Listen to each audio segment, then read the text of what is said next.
Romantic poem এবং William Wordsworth এতটাই সমার্থক, যা কিনা আমরা আমাদের বাংলা সাহিত্যে রবীন্দ্রনাথ, নজরুল এবং সুকান্তকে তুলে ধরে।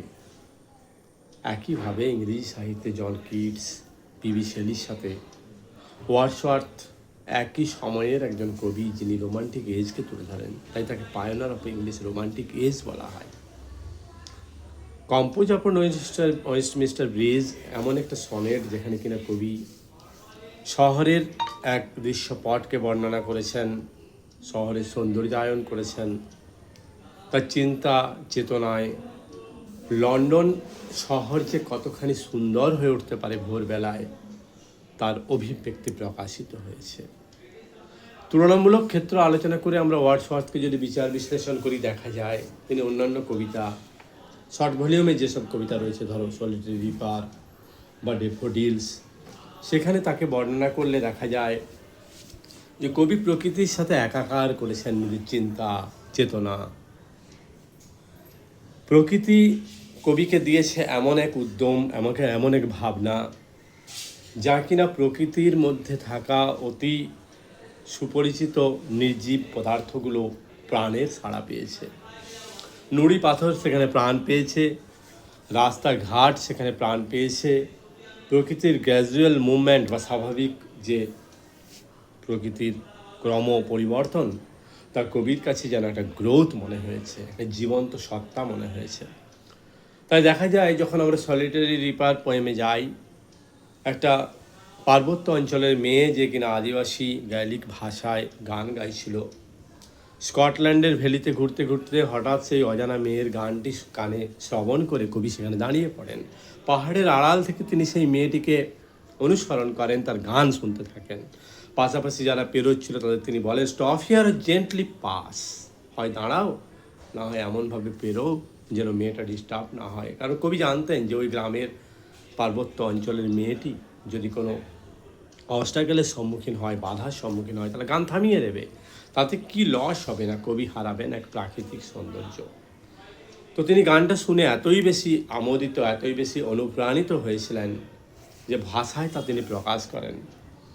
দেখা যায় এই যে মেয়েটির গান, তার ভাষা, তার ভাষার প্রকাশভঙ্গি তিনি বুঝতে পারেননি, কিন্তু মিউজিক দ্বারা তিনি আকৃষ্ট হন।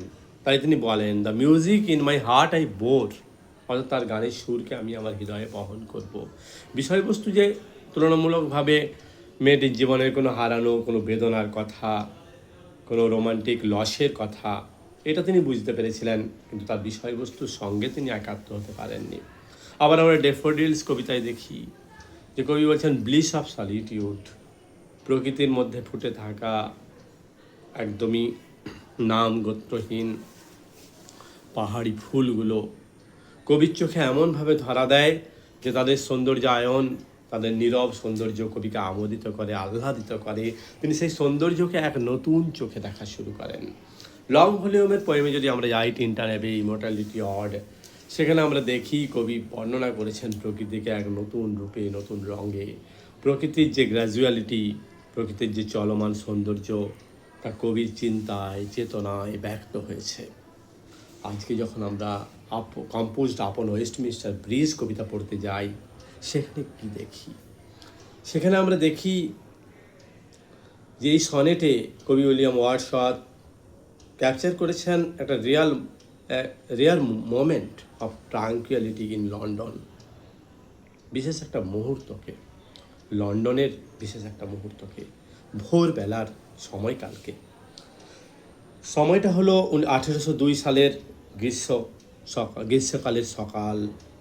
কবি ওয়ার্ডসওয়ার্থ তার সিস্টার ডোরোথির সাথে ফ্রান্সের উদ্দেশ্যে নৌকা বিহারে চলেছেন। টেমস নদীর উপর বয়ে চলেছে তাদের নৌকো।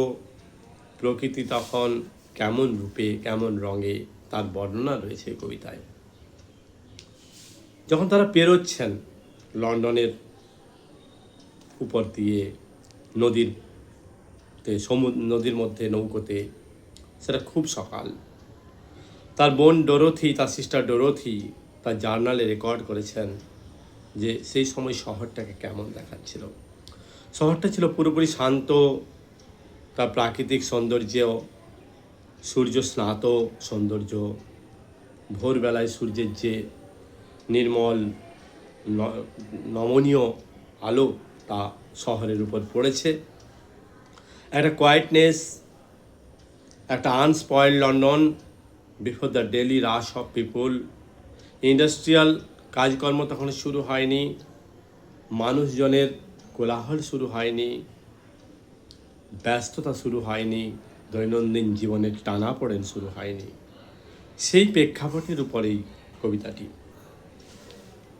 অন্যান্য সময়ে লন্ডনের যে ব্যস্ততা তা তো নেই, তাই স্বাভাবিকভাবে এই কবিতায় রয়েছে আরবান ল্যান্ডস্কেপ রোমান্টিক লেন্সের মাধ্যমে। কবি রোমান্টিক আয়নায় দেখতে পেয়েছেন, এমফেসাইজিং করেছেন তার বিউটিকে, তার হারমোনিকে, তার ইমোশনাল ডেপথকে লন্ডন সম্পর্কে।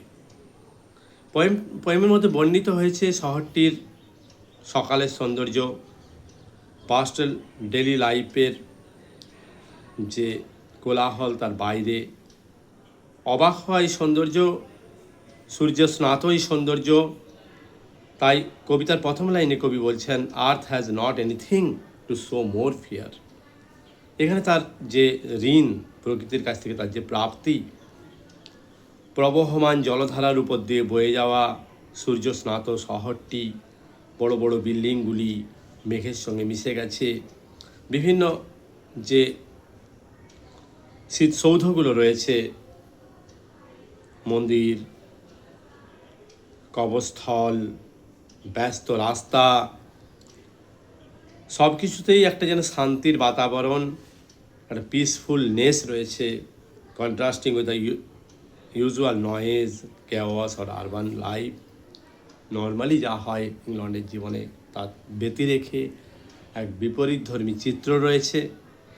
ইট remains one of his most celebrated reflection of urban beauty.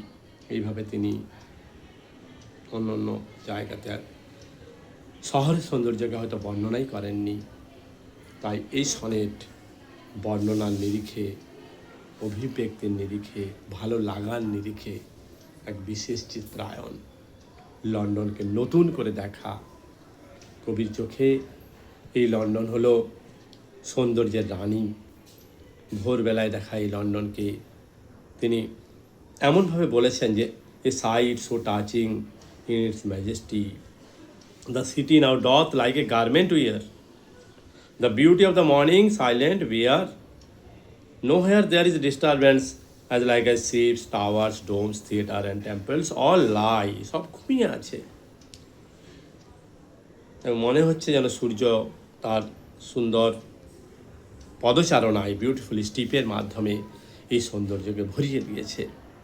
Never so I never felt a calm, বলছেন আমি কখনো এরকম নীরবতা দেখিনি, কখনোই সৌন্দর্য দেখিনি। আর যেন অলমাইটি গড তার বিশাল হৃদয় দিয়ে, বহৎ হৃদয় দিয়ে এটা বানিয়েছেন। তাই গডের প্রতি তিনি তার গ্রেসফুলকে প্রকাশ করেছেন, তার নমনীয়তাকে প্রকাশ করেছেন, তার কৃতজ্ঞতা বোধকে প্রকাশ করেছেন। ডিয়ার গডকে তিনি কি বলেছেন? Dear God, the very houses seem asleep and all the mighty heart is lying still, he is so much grateful. ভগবানের প্রতি তিনি কৃতজ্ঞ চিত্ত এই সৌন্দর্য প্রকাশ করার জন্য, এই সৌন্দর্যকে তুলে ধরার জন্য। ঠিক আছে, বুঝতে পারলে তো?